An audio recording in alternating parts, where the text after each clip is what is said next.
Power, I said. Power to walk into the gold vaults of the nations, into the secrets of kings, into the Holy of Holies.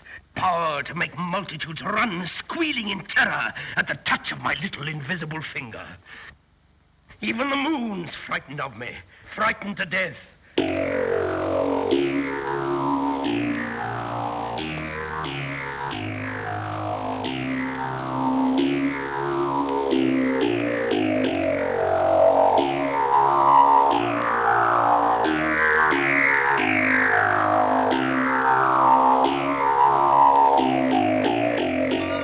Good evening, guys and ghouls, and welcome back to Monster Craze Memoirs, a generational podcast about B-movies. I am your host, Ian Garcia, and joining me, as always, is my father, Rocco. How you doing? So we're getting into our second month covering the first wave of horror films to come out of Universal Studios. And so for the next 2 weeks, we're going to be covering two more films directed by James Whale, the director of 1931's Frankenstein, who I feel like among the directors of the Universal films, he's the one who, with the passing of time, he's the one who's come to most distinguish himself as a true auteur of early horror films, as someone who, maybe despite his own reservations, as someone who, tried to, was very much not seeking to be pigeonholed as a director of horror films, very much tried to have a variety of work to maintain his creative freedom, but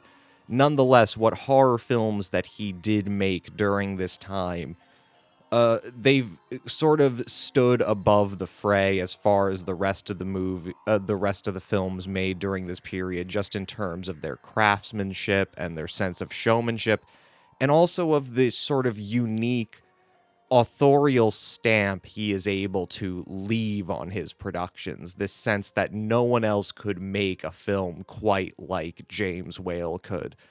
Like, of the films we saw thus far, I still feel like Frankenstein is sort of the best one of the crop, because I feel like a lot of the films have had their own strengths and weaknesses. I feel like Dracula was about as good of a proof of concept as we were going to get of what these films could be, but is a very sort of rough origin to this sort of new genre of films.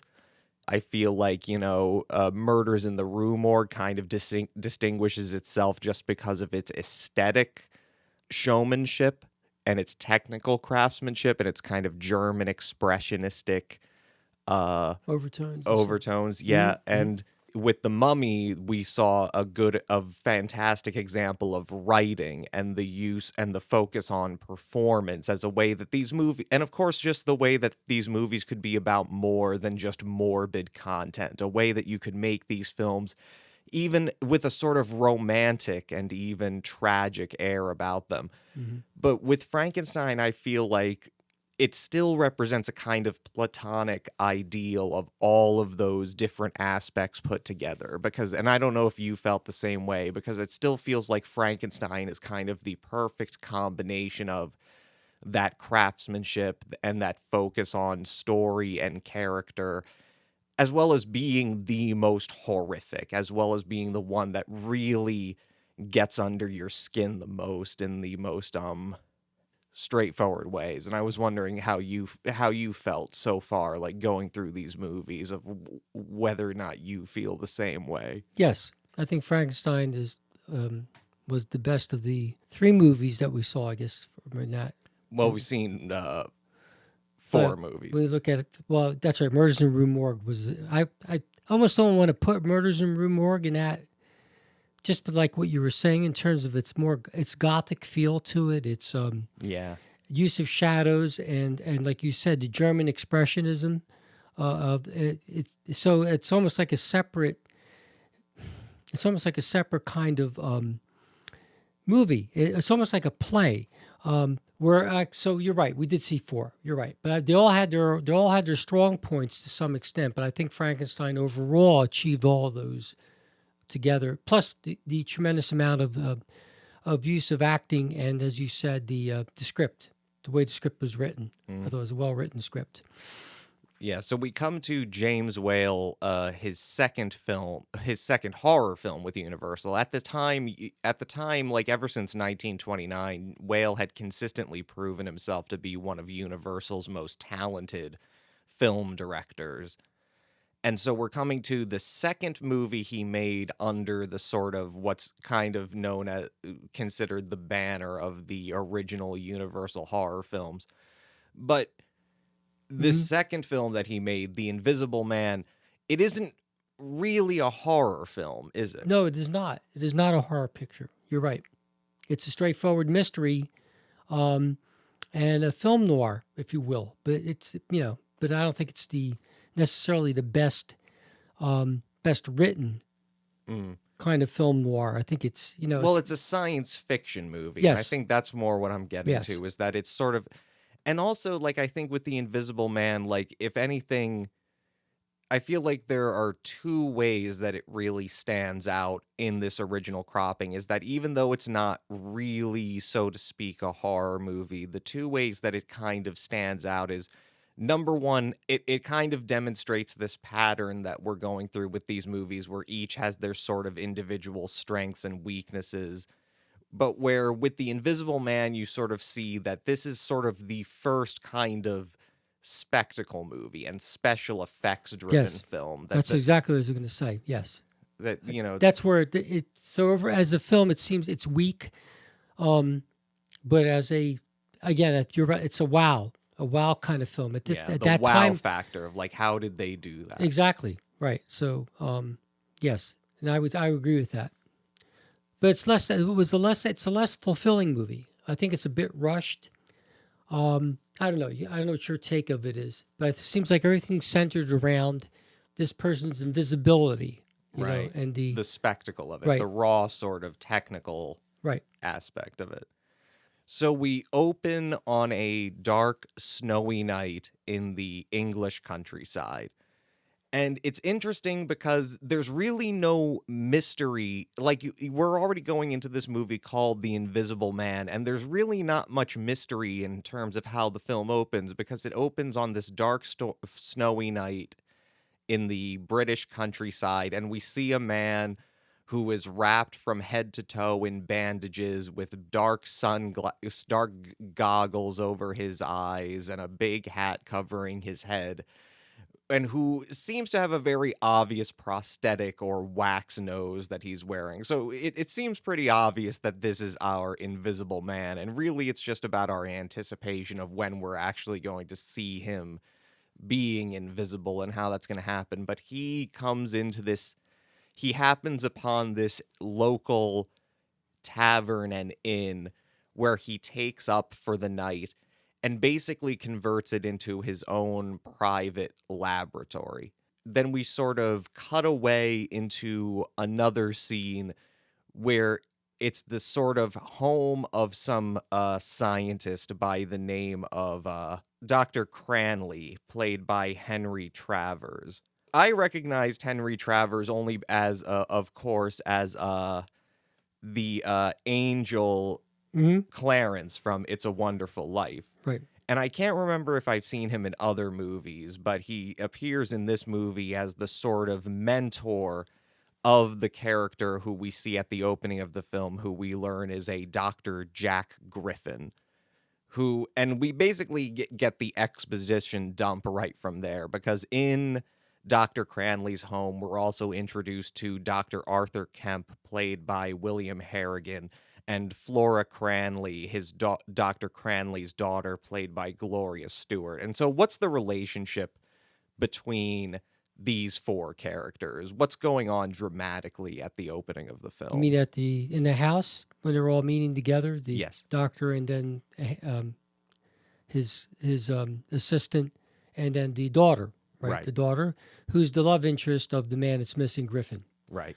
Not missing, but mysteriously deliberately takes leave and writes a cryptic note saying that he'll be away for some time. That we know. And then she wants her father to run him down or try to track him down. Turns out that who's the the other doctor that's in it. Dr. Arthur Kemp. Yeah, he seems to be like, I don't know, some kind of less than stellar scientist, but a Yeah, love interest of the Yeah, daughter a as rival well. for the heart of the rival for the heart of Flora Cranley. Right. And so there we have this setup. We have the bristling hostile scientist, because Jack Griffin, when we see him at the beginning of the film, of course he's all dressed in these bandages and such, and he's very hostile to the innkeepers. He seems to be a little bit mad.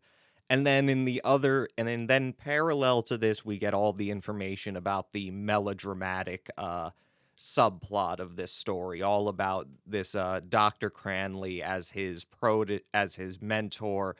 He has a kind of forlornness about him, like he feels like it seems like he's failed to steer away Jack Griffin from going down a very dark path of sort of madness and megalomania. And then, of course, we have Flora, who is deathly in love with him and in mourning that she can't see him and doesn't know what's become of him.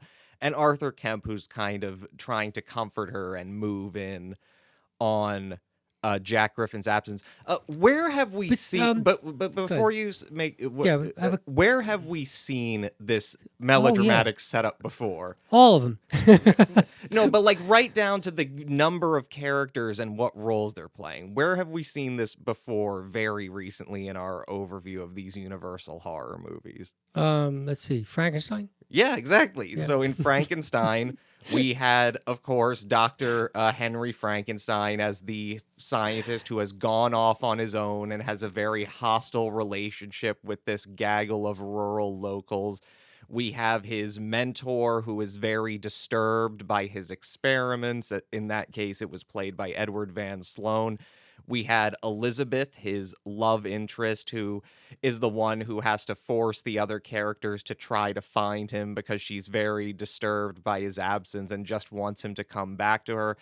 And of course, we also have another scientist in that movie who is sort of hinted at being the love interest or a rival love interest, who will be, in the case of Frankenstein, it was because originally Henry Frankenstein was supposed to die. So implicitly, the rival suitor would be there to sort of pick up the pieces and take Elizabeth for himself. But so already we see a repeating of these archetypes in this movie. One thing I wanted to point out, and you brought up something that when his daughter appears, it's kind of interesting. I just thought about it now, that she's almost like in a gossamer kind of dress. She's blonde, really blonde, very white.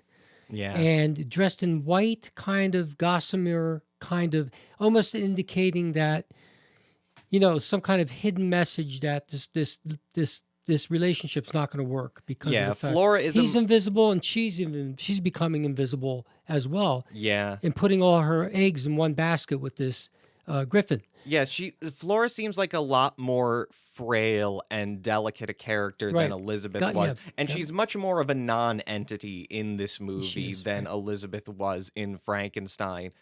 And, it is true what you're saying about her as a character. And I also wonder if, one thing I remember being really impressed by with Frankenstein was the way James Whale did such a good job of using close-up in order to tell a story, even to the point of using close-ups to open the scenes rather than just using an establishing wide shot of the entire setting. By establishing character first, he doesn't really do that in The Invisible Man. The Invisible Man is a much more restrained film visually, but I did notice it nonetheless. I did notice this very distinct parallel between how our heroines are introduced in this movie, because in Frankenstein, there's this very important shot where Elizabeth is in close-up and she's sort of talking about how desperate she is to see Henry again, and she's framed behind two candles that are lit. So the candles sort of foregrounding like the fire and the intensity of her passion and her longing for her loved one. Sort of similar to what you're saying, Flora, this woman who seems to be in this kind of frail state of like almost bordering on like a kind of hysteria that could lead to her own death, like she's dying in his absence. In a very similar shot, she's foregrounded by flowers, which Right. there's this very sort of funerary presentation of her, like she's really going to die without him. And of course, her name is Flora, so the use of flowers in the foreground Yep. is Yeah. appropriate. So even if Mhm. it's a little bit restrained, we still see Wales' very deliberate acumen, and even kind of using kind of almost literary motifs in order to sort of not just to dress up the scenery, but in order to communicate certain themes to the audience. So we get the impression early on in Invisible Man that like the primary theme throughout this movie is sort of like this sort of impending specter of death, that we know that things aren't, unlike Frankenstein, which had the tacked on happy ending. We sort of get the feeling that there's not going to really be a tacked on happy ending that's going to resolve everything in The Invisible Man. Jack Griffin is in this inn. He's working on what is he trying to do? He's trying to get an antidote to the invisibility. Yeah. He wants to come back, unaware of the fact that one of the components in the invisible serum that's placed under the skin is that there's causes psychopathy and other types of mental deficits is associated with that component, which I thought was kind of heavy, kind of ham-handed when they introduced it, but I guess it was the best they can do, sort of like in a monologue, trying to by the head doctor about telling Kemp exactly what he happens to find a slip of paper with the writing of one drug on it that he knows something about. Yeah, this invented drug that's called in the movie. One sec, Monocane, something like that? Monocane, yeah. Monocane. Yeah, this invented drug called Monocane. And I want to put a pin in that because that's actually going to turn out to be an interesting angle when we look at this film, not just as its own story, but as an adaptation. Of course, it's an adaptation of H.G. Wells's novel, The Invisible Man. So let's put a pin in that. So his increasingly erratic behavior, like he's spilling chemicals all over the floor. He's prone to outbursts whenever his experiments fail. He's very hostile and violent to his hosts. And so they're intent on kicking him out. And this is the moment where we get the big special. We've seen hints of it before because there's this one really great shot where the headmistress of the inn is bringing him up a tray of mustard, and she accidentally walks in on him eating, and very briefly we see just Jack Griffin's non-existent jawline before he covers it up with his napkin. A very effective little moment that's, surprisingly ghoulish, but this is where we get to the big reveal, this wonderful scene where he in an outburst, as he's about to get thrown out, he literally assaults and throws the innkeeper down a staircase. And so the headmistress of the house is just going absolutely hysterical. They get the copper in to kick him out, and all the townspeople get together with their posse. Always this undeputized posse that's always following around like the one police officer. They're more sideshow geeks, the gawkers. Yeah, they're there to say, I remember when I was there, I slugged a guy myself, and so they show up and they're trying to get him out, and this is the big reveal where he starts taking off the wrappings, and we get this, I'll show you who I am and what I am. Look, he's all eaten away. Even today, the special effects in this movie are incredibly effective, but you have to wonder what it must have been like to be an audience member in 1933, seeing this on the big screen, having never seen something like this before in your life, because it looks completely authentic, like that this guy is taking the wrappings off of his head and there is just this non-existent entity that is just holding all of this clothing up as he just strips down and terrifies all these onlookers before he strips completely naked and basically makes a run for it, but not before sort of going on a kind of mad pranking spree where he steals a bicycle, he takes a pipe out of a old man's mouth and throws it into the water. But like, you have to wonder like what that must have been like. And I guess I should have asked, like, do you remember seeing this movie when you were a kid, or do you think this is more? Oh yeah, I remember seeing it. Yeah. So what was like, were those like, because by the time you had seen it, there had been several Invisible Man movies that were made. I think Vincent Price played it once. Yeah, in the Invisible Man, wasn't that the Invisible Man's Revenge? I can't remember which one it was, but that was actually somewhat of a, I don't know, it was the same thing. The gimmick was the selling point of the film. Right. But there are little touches like, and I like to know how they did that. Oh, the Invisible Man Returns. Right, the Returns where the constable blows smoke, and Vincent Price's outage is shown because the smoke covers him. It's really interesting. So there are some nice, interesting scenes where there are added touches to the film. I remember. Yeah, But- and it is interesting because at one point, Jack Griffin is explaining to Kemp all of the ways that his invisibility can betray him. Like, he can't go out in the rain, he can't go out into smoke or snow or fog. And I do know just from seeing clips of it that we don't see a lot of that in The Invisible Man, but in The Invisible Man Returns, they do up the ante considerably on the special effects by, like, making gimmicks where you get to see, like, this sort of contoured ghost moving through the smoke that they use to try to catch the Invisible Man. But so Jack Griffin goes on the lam completely naked. And so where does he end up going? Who does he seek out Kemp. first? Yes.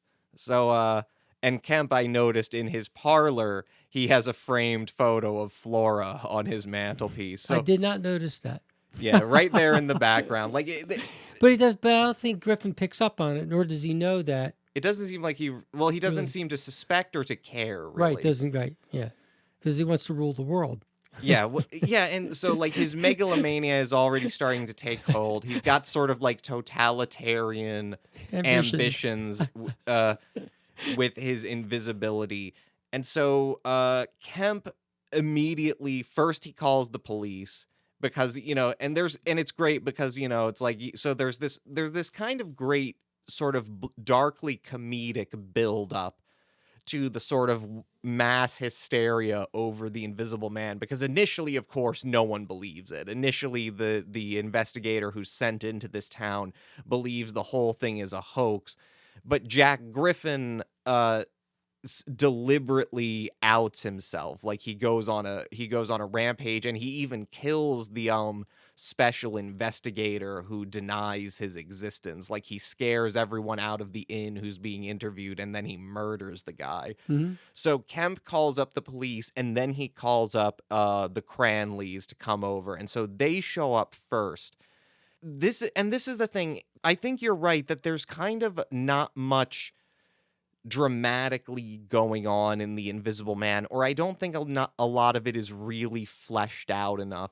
Because this is really the one moment in the film where we kind of get a humanizing, sympathetic sort of background to Griffin as a character, because he's finally alone with Flora. He seems to have this moment where he finally... Lucidity. A lucidity where he returns to reality. So what is the reasoning he gives as to why, of all things, he wanted to make invisibility serum? Like, what was he doing it for? Oh, just so you would have so much money, right? Because he's more of an outcast, lower level in the social ladder, right? Compared to her family and her wealth and stuff like that. And he wanted to make sure she would have the money and the glamour and also the fame, right, to go with the status. So that's what he was trying to do. Why did you do this? For you, Flora. For me? Yes, for you, my darling. I wanted to do something tremendous, to achieve what men of science have dreamt of since the world began, to gain wealth and fame and honor, to write my name above the greatest scientists of all time. I was so pitifully poor. I had nothing to offer you, Flora. I was just a poor, struggling chemist. And then he goes crazy because she says, well, Father can help you. He says, what, that idiot? Or something like Yeah, that to some like, effect. So clearly the megalomaniacal, psychopathy takes over. yeah, When she mentions anything, and finally he gets out of control even for her. Right. right. So, Yeah, and so of course the police show up, they fail to apprehend him. And then the rest of the movie is more or less a kind of, there's not really a lot of plot to it, because the plot is more or less just that the police have to catch the Invisible Man, and the rest well, of the, they have to save Kemp because he warns Kemp, I'm going to come back and kill you. yeah, he says by in midnight 48 or hours something like that. I'm going to kill you at 10 p.m. Right. 2 days from now, and I'm going to keep my promise. And so let's talk about, like, since there are so many, like, there are lots of ways that you can compare this movie to Frankenstein just on a structural and formulaic level. We have the scientist who's sort of unproductive, mad experiment has induced a kind of state of megalomania, and then you have his lover who just wants him to come back to her. You have his mentor who is critical of what he's doing, and then you have this rival, or this would-be rival, and that's the thing. It's like there's a What's the difference? Because Kemp is really a rival, whereas the other guy was more supportive. If something happens to him, then he would step in, but he was more of a good friend, right? right. It He seems actually cared about right, Henry. and the relationships, right? Right. So he just wanted her to know that, Yeah, we get this distinct impression that, like, in spite of the fact that Jack Griffin has clearly gone off the deep end, we get this kind of impression that, like, Kemp is, like, jealous of him in a sort of Yes. way, and No, not just before the woman that there's a he... heel element to Yeah. Kemp. There is a heel element to Kemp, either through insecurity, not being as bright. There's a sense that he falls into that range, that he may even be of a higher stature in society, but he's not. You think maybe he got to where he was because of No, I don't sort mean of his... that. I mean, he has had more opportunities, he's but more he doesn't have the talent. doesn't have the talent. So I think he's in that. And that I clearly got the impression. So he has no problems trying to move in because he doesn't have the same hangups that Griffin had because of Griffin's actual lower status. I think that's the perfect term that you use, where the idea of him being a heel. He is a heel. Because, despite the fact that he is a victim in this story, there's not really a lot of sympathy for him as a character, because he immediately sort of cracks up and breaks down. He does and I guess a lot of it a lot of this is really tied to kind of very retrograde standards of masculinity, because, like, if I were in his position, even if I wasn't after a guy's girlfriend, in addition, right. I would still be scared for my life that there's this invisible assassin, this this kind of invisible Chad who wants to kill me, but you are right that there's this sense that as he's sort of revealed to be just this utter coward. And there's and this is another, not to interrupt, but who's the director? It's still Whale? Well, yeah. There isn't much said about this guy, but just his action, just the way Whale wants him to perform, there's a sense of trepidation or insecurity in this guy's character. And that I noticed. So Whale does bring it out, even though they don't come out and say it, right? Yeah. But clearly, he looks like a heel. You feel like he's a heel. And, like you said, he's not a sympathetic character, and he gets killed at the end. But, so... Yeah, near the climax, yeah. And he gets killed off very brutally because the police do everything in their power to try to save him. They do a whole, misdirection where they escort him to the police station, and then they try to disguise him as a police officer in order to secret him out. But then it turns out that Griffin is in the car that he's driving. He's taken off all his clothes, and so he's just hiding out in the backseat. Again, a very terrifying scenario, and there is this ingenuity to the movie in terms of how it, and again, you have to think of it in terms of audiences at the time, and how... It must have been very scary, don't you think? Because if you're in the audience seeing this, now they're trying everything. They're using... First they hold hands, and they draw the circle closer, but that's not good enough because you can go under the hands. or he picks up the cop's foot and Yeah. gets away. And that's the other thing, like, And the other time they bring netting, right? yeah, they bring the in netting in. Yeah, they do a sweep of the room to Right. try to make sure that to try And to make sure that if you're in the he's not in audience the seeing room. that for the first time, it is kind of scary because all your insecurities. Okay, I'm safe where I am. There's no way. But what if you don't know that there's Right. someone in the room Right. with yeah. you? What yeah. if you can't? Exactly. Right. And then the only thing we know about it didn't matter. He was outside and he wasn't in a car. He was actually riding on the outside on the, I forget what they call it, the step up Yeah. that you used to get into those cars. He said, I was riding some board. I forget what it's called on that kind of car. But he said, I was riding alongside on the board. back, yeah. On the board. No, on the board on the side of the car, Right. like holding onto the window on the side. And that is kind of terrifying. You think that you've done everything and still. But looking at it from our perspective of modern day, and not seeing this for the first time, and seeing other movies that are less fulfilling, like Kevin Bacon and his movie, and I have to admit the more recent one is good in terms of acting and wonder. Oh yeah, the 2020. Elizabeth Moss one is, I think, I think that was pretty good too, and I think it does what a lot of follow-up Invisible Man movies don't, which is that it really capitalizes on just the sort of paranoid Yes. aspect of it, of just the primal level that it appeals to, of just this idea of constantly being followed by this entity that you can't see, and so you can never be truly Right. sure if you're alone or when death is coming for you. And it's out of control, right? Right. When you lack control, there's more fear. Griffin ties up, very ghoulish death. The Griffin ties up Kemp. He pulls the gear. Well, he describes how he's going to die. Yeah, he describes to him in detail how he's going to die before he does it. And this is the thing, you're laughing, but this also gets into this other part of it. So like there's there's two things about this movie that I think sort of come out by first paying attention to how the character setup is very similar to Frankenstein, but how the tone is so much more cynical. Like this idea that, like, even right down to even minor changes, like you mentioned about Flora being so much more of a kind of non-entity and kind of invisible herself in the narrative. Elizabeth is ultimately the power of her love is able to get Henry Frankenstein back from the precipice of madness. In this movie, it's not the case. Flora completely fails. Love is not the answer. If Henry's so-called rival in the original movie is very much a good friend who has his best interests at heart and who respects him and would never make a move on Elizabeth in his absence, Kemp, on the other hand, is totally self-serving, immediately tries to move in, and is totally unsympathetic to us as a character, except when he becomes a victim. And even Cranley, like, unlike Edward Van Sloan in Frankenstein, who gets a lot of very sort of passionate sort of speeches about, the ethics of science and how, like, oh, you're tampering in God's domain.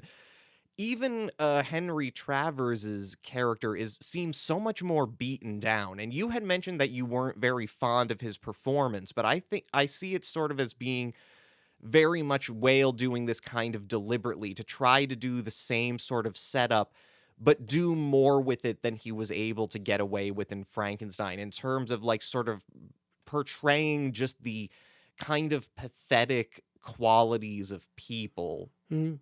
Well, I think that the other issue is that there is a redeeming element in Henry.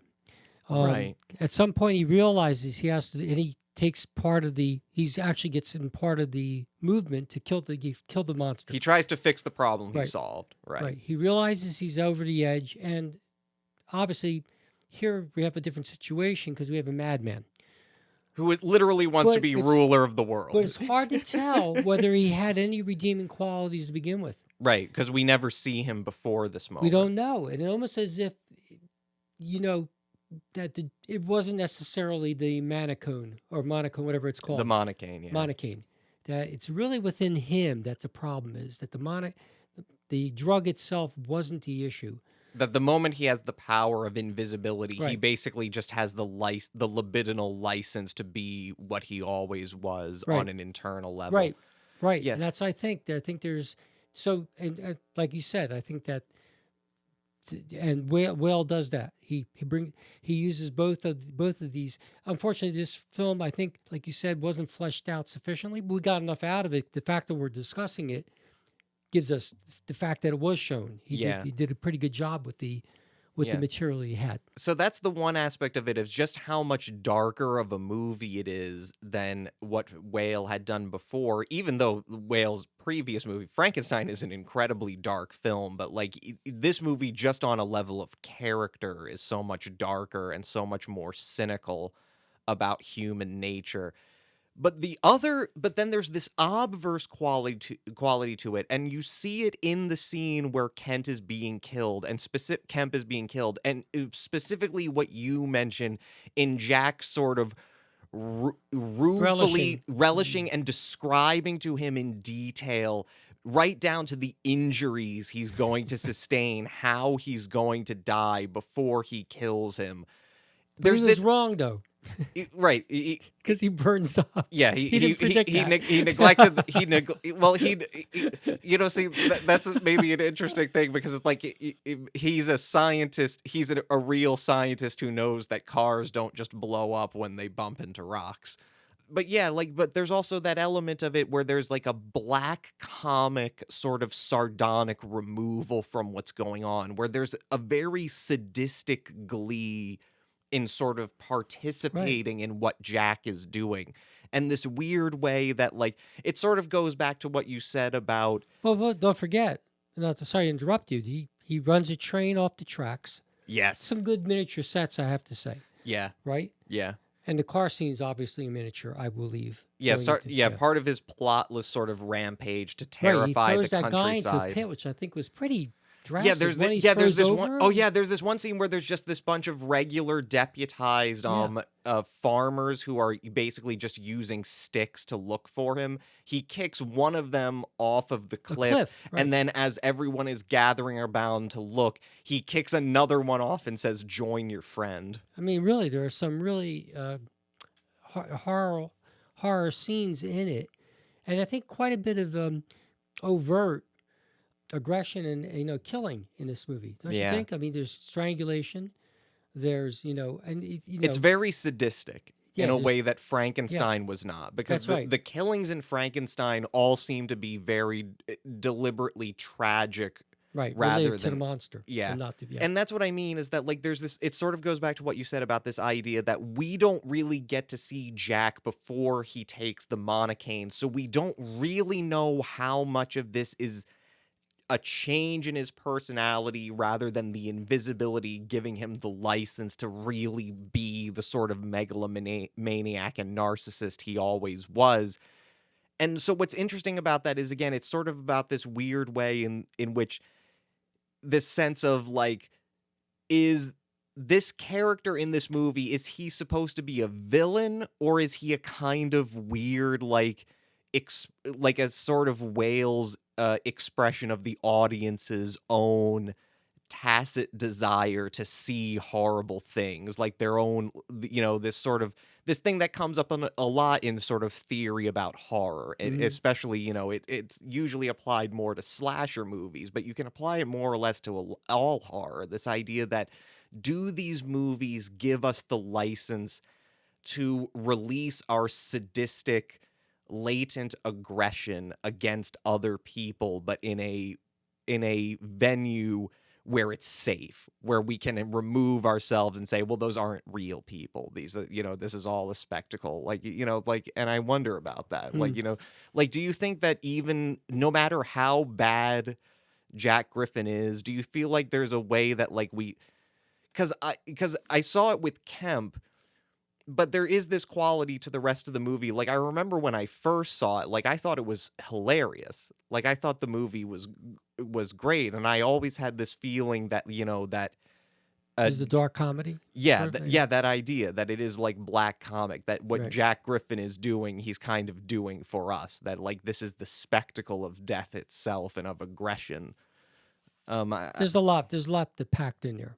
I don't know, but I've never read the original novel, which may have the actual meanings of these individuals, like within the actual novel, where H.G. Wells wanted to portray, and we don't get that.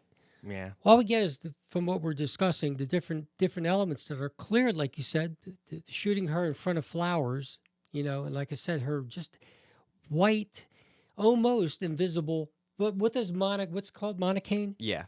What's it originally do? It takes all the color out of an individual. Right. It draws all the personality out. And Right. like you said, this woman is it's the Monocane, inside that is her. It is she. That's what she is. She's pretty much an empty vessel, and like you said, very dependent, and very seems to be insecure.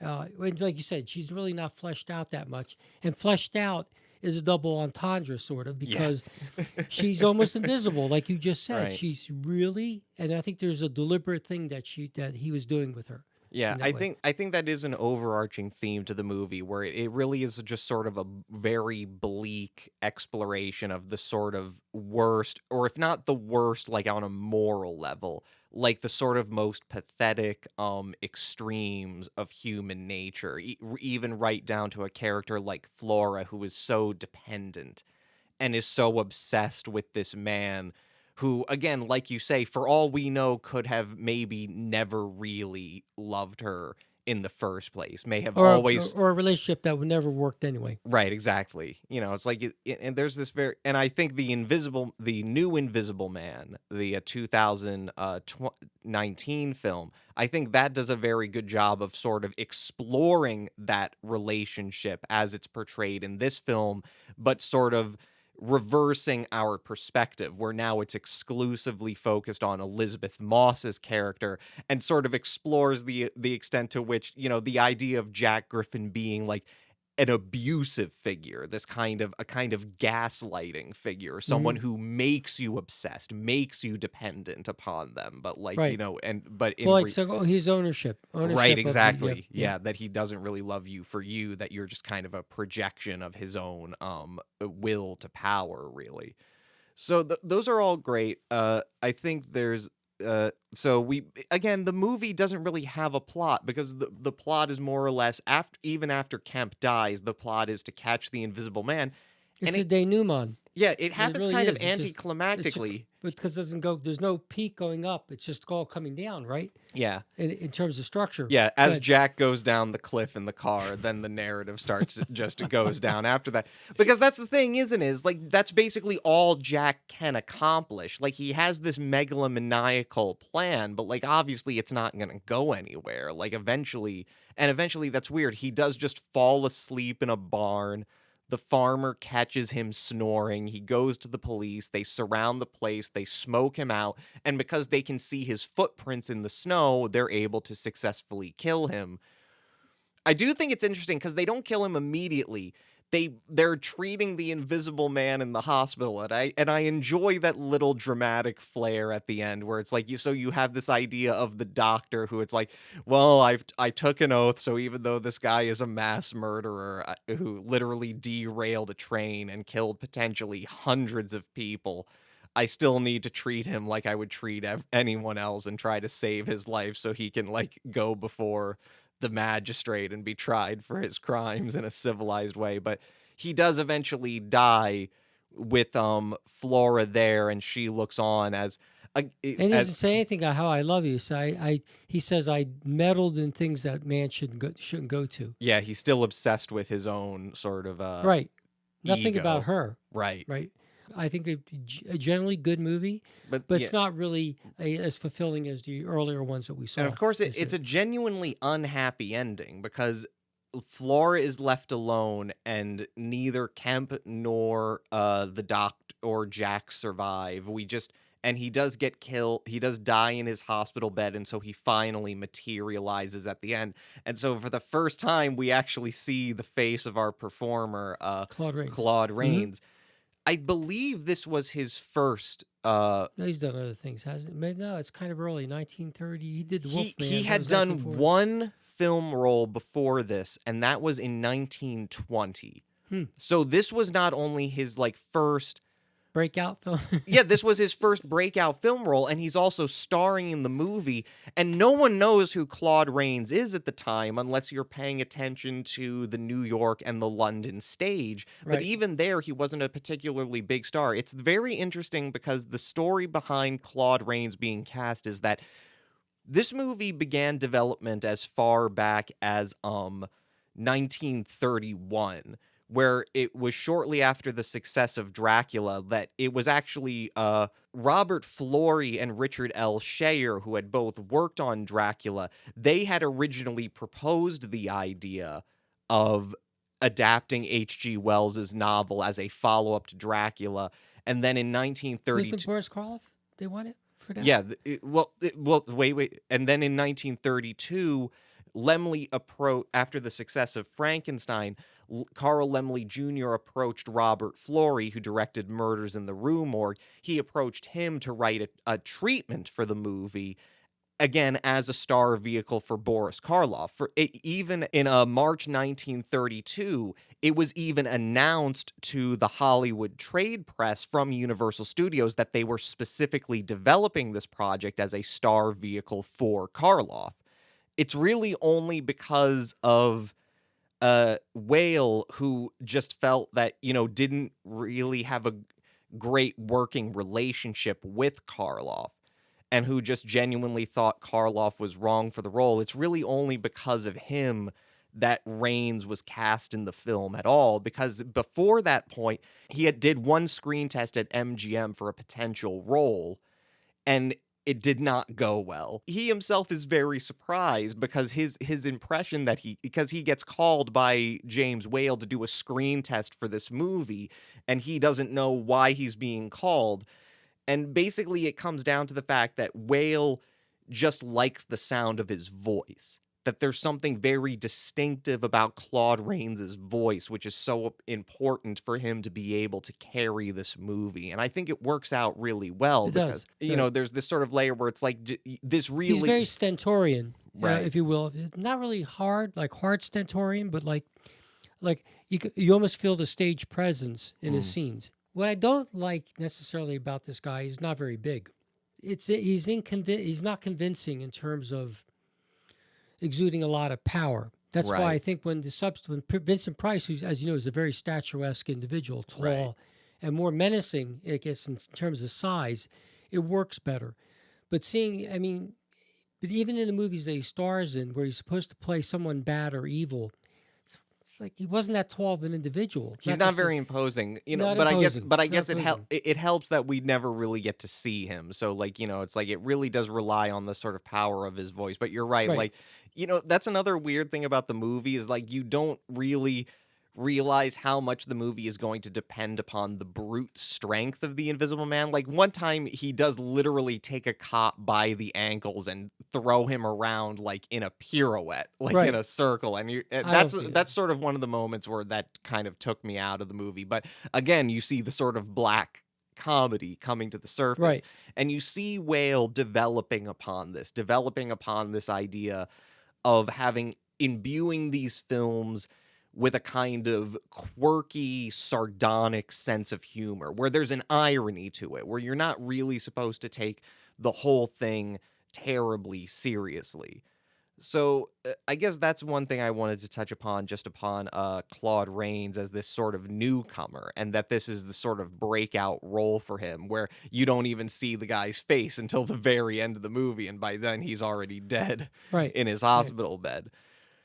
So the other thing I wanted to come back to that point you had made about the Monocane, because it is interesting because that does very much relate to the process by which this movie was adapted from Wells's novel. Now, H.G. Wells, for his part, before his death in 1946, he maintained that he felt The Invisible Man was the best adaptation of his work that had been done up to that point. And, he didn't have a personal role in the writing of the screenplay, but he was very specific where he had one of his novels had been adapted into a movie beforehand, and that was Island of Lost Souls at Paramount Pictures. And he was disappointed with the result of that film because he felt like, I wrote a novel that was a romantic, scientifically based story where at the heart of it there is this social commentary, that there is this, this satire that I am doing. And you took that and Paramount Pictures took that and you turned it into just a straight horror movie. You turned it into something that was just about kind of ghoulish emphasis on violence and on morbidity and ugliness. I had written something that was deeper than that. So he says before he sells the film adaptation rights to Carl Laemmle Jr., he has it specifically in his contract that he gets final approval over the screenplay.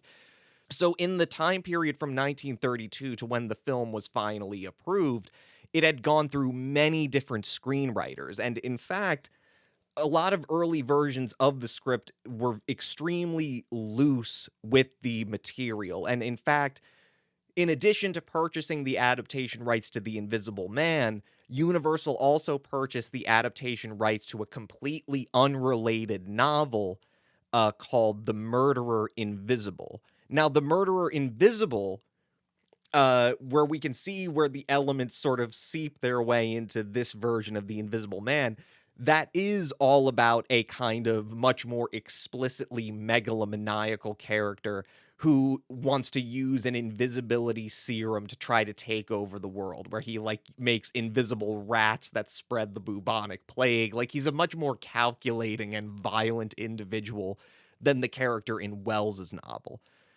That's the thing, is that Wells's novel, he approved ultimately of the movie and he was a fan of it, but there was one aspect of the story that he did object to, which is the use of the Monocane as the explanation for how the character sort of degenerates psychologically.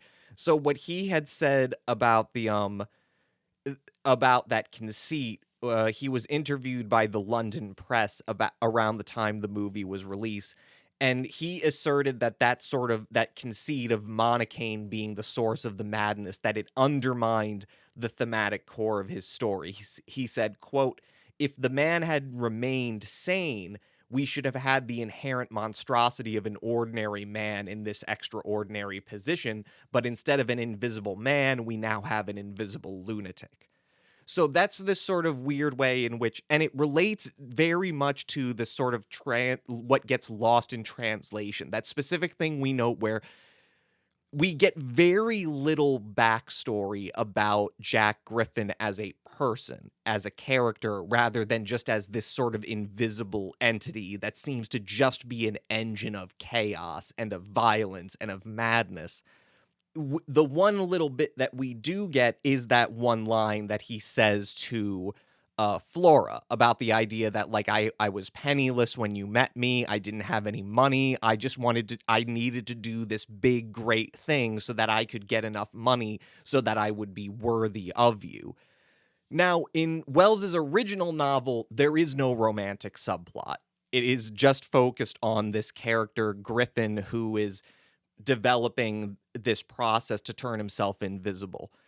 But the thing about it is that motivation comes directly from Wells's original novel, where the idea is that Griffin as a character is not this bourgeois scientist. He's a guy who has worked his way up, and even in the process of developing his experiment, he bankrupts his own father, because his father is basically the only one who is giving him the money so that he can support himself and support his experiments. And so in Wells's original novel, there's much more of this kind of class commentary to the story, where the thing that is motivating Griffin as a character is that he has this kind of mad aspiration to move up in society, that he wants to be a part of bourgeois middle-class society, that he wants to be in this respected, exalted position.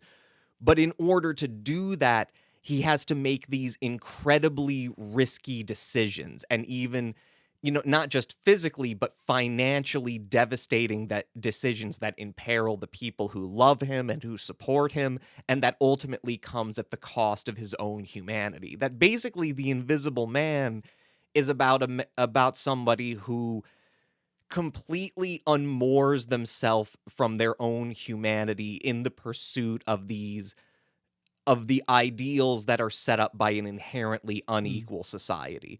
And this comes back to, Wells's, very overt politics, because Wells himself had grown up in a very poor family. Wells was a guy who had, through sheer discipline and sort of uncommon talent, had been able to work his way up to a position where he was now part of the bourgeois, literati and the intelligentsia. He was not just a great author. He was not just a great fiction writer. He was also a very respected commentator on the sciences and on philosophy and on politics. And he was also a committed socialist.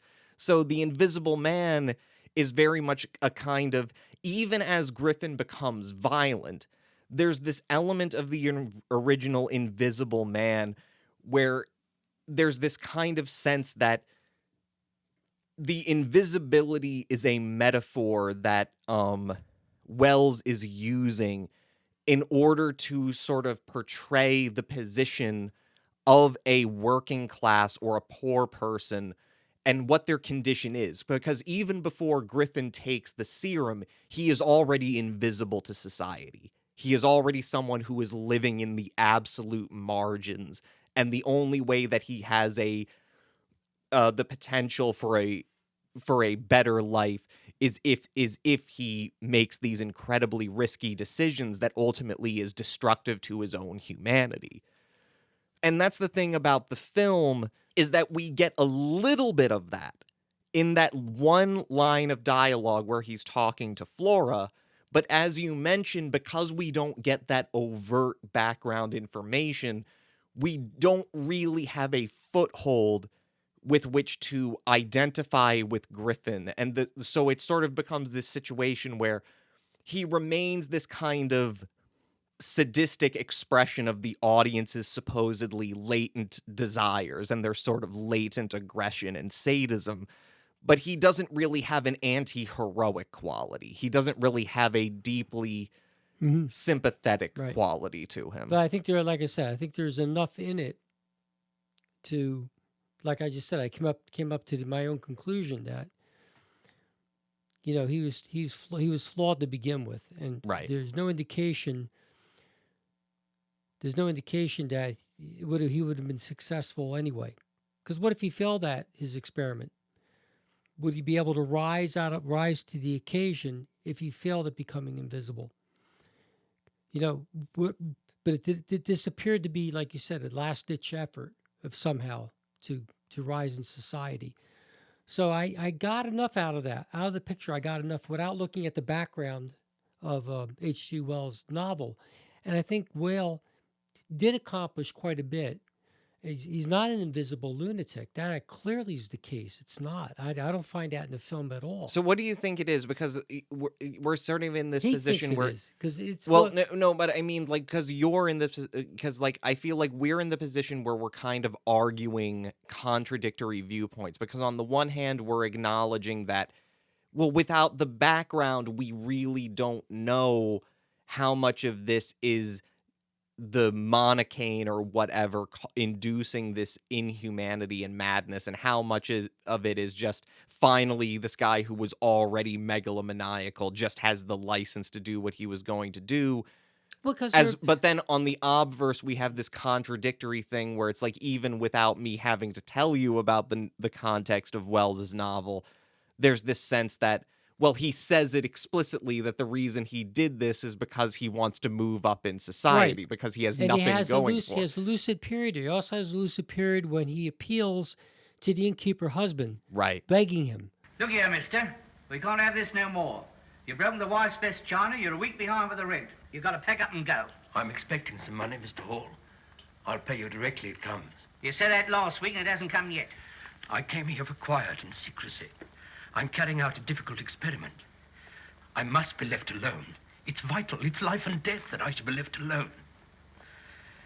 You don't understand. I understand all right. You don't pay. And what's more, you're driving folks away from our house. Throwing things about on the carpets and swearing. It's no good, mister. You've got to go. I implore you to let me stay. I beg of you. And it doesn't seem like a shallow effect either. It's Raines' performance is very honest, regardless of whether he's being a raving madman or whether he's being lucid. He's always portraying it honesty. There's no shallow affect. So you get to a sense that there's less of the Monocane effect on him than that's what I mean. I get enough from the picture to know that it isn't that he stopped him from returning, that the innkeeper stopped him from returning to visibility and wrecked his experiment. It's about the fact that he has interrupted his dream. It was deeper than that. And so that's why I think the guy has always been flawed. And so that's the way I see it as an adult looking at it. And maybe Whale came close enough to what H.G. Wells wanted out of his character, but just did it through storytelling and also and photography and the cinema. I think what it comes down to is that, like, I think it's very compromised as a final film, but you're right. There is that little bit of it where there's almost like this quality where he's like this amoral anti-hero, but like it's this thing where like he's like a product of the environment. Right. He desired. Said that. Yeah, right. Like this unequal society. Yes. And it should be said that, James Whale himself and Claude Rains, too, were both guys who were also, like H.G. Wells, they were British guys who grew up in working poor families, but for sheer grit and determination were able to move up in society. And so that's what I think does remain, is that there's this, that's all I was trying to say, is that, I think, and I think like it speaks to even to the archetype of the Invisible Man, that even an author like Ralph Ellison, he's not even writing a science fiction novel, but if he has to choose a name which is a metaphor for this idea of a person who is living totally in the margins of society, who isn't seen, but who is and seems to only be like a living embodiment of all of the inequality and the abuse and the kind of psychological torment that comes with that.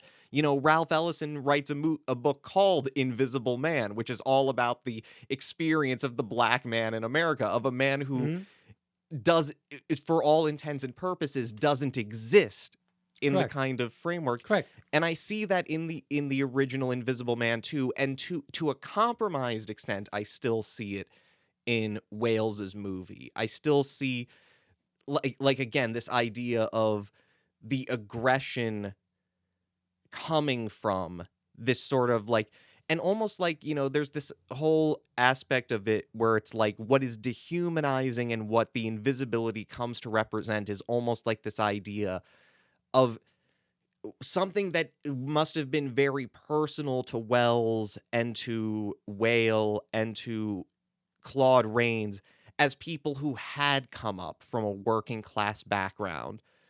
This thing where they now move around in these bourgeois circles, but there are whole aspects of their history and their experience and their knowledge that remain invisible. Like what they had to go through. And, and also just that knowledge of the fact that, for Wells, it was, and that's the thing, for Wells, and, the reason, his objection to the movie, I think, comes fundamentally from the fact that he was deliberately writing a class-conscious story, that he was deliberately writing a story where the point was, this is about how the invisibility is a metaphor for how society dehumanizes someone and marginalizes someone, and the way in which it becomes almost impossible to communicate, where the point is that if you don't want these outbursts of violence, the only solution is a more egalitarian society. The only solution is a more So for Wells, it was a socialism. The only solution is a more socialistic society, because it's absurd.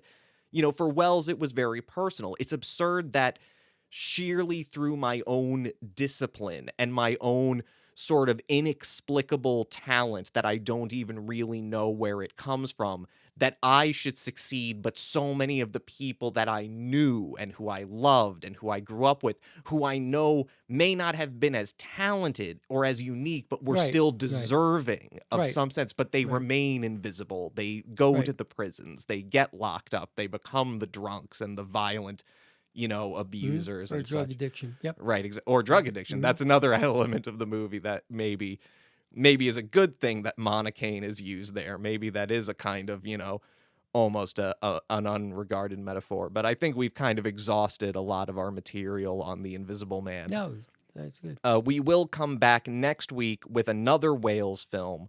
We're going to be so stay tuned, because we're going to continue developing on Wales' distinct authorial personality as a filmmaker, with a project that I think is far more successful at combining this sort of, developing what is sort of becoming his authorial stamp on horror movies, which is this very odd mixture of a kind of whimsical, dark fantasy tone with a kind of sardonic, black comic, ironic sense of humor. So when we come back next week, we're going to be following up The Invisible Man with the long-awaited sequel to 1931's Frankenstein, of course, 1935's Bride of Frankenstein. So join us next week on Monster Craze Memoirs.